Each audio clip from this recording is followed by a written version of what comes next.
Are you going on a beach vacation this summer? You going to the Caribbean? You thinking crystal clear waters, perfect white sand beaches, the salty smell of a sea breeze. God, take me there. Let's go. Well, maybe not there. Maybe not exactly there. Because it's all going to look maybe quite a bit different this year, thanks to the biggest ever buildup, the worst it's ever been, of sargassum, this brown seaweed in the Caribbean. It is smashing records this summer.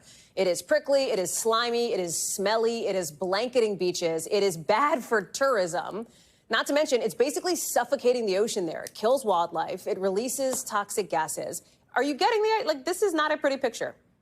The area we're talking about is huge. Look at all this. It stretches all the way from Mexico's east coast to Puerto Rico, down to the northern coast of South America, some of it even all the way up to the beaches of Florida. I want to bring in NBC News meteorologist Chase Cain, who's got more on this. Sargassum is a thing that happens fairly frequently, right? Like, it is not unfamiliar if you like to vacation in the Caribbean. But this year, it is worse than it has been. Is that because of climate change? What's behind this?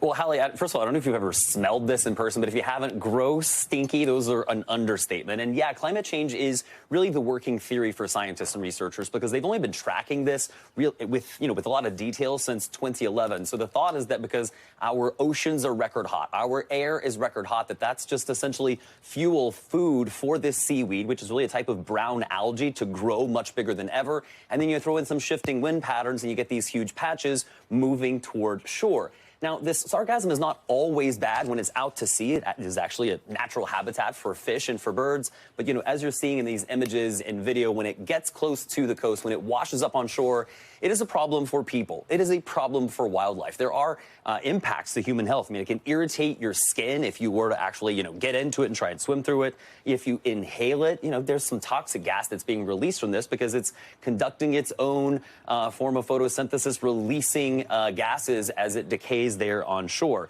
It can also interfere with fisheries, especially with fishermen that are trying to go out right from the shore and catch things close to the coast. They say this is giving them a real big headache, Hallie.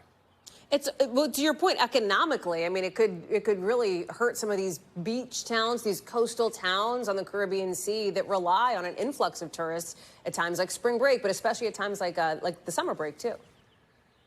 Yeah, I mean, you show up to the beach, like you said in the intro, like you show up to the beach, you want the nice white sandy beaches and the crystal clear water where you can go scuba diving. People who depend upon the water to make a livelihood, to go out and fish, this is also impacting their way of life.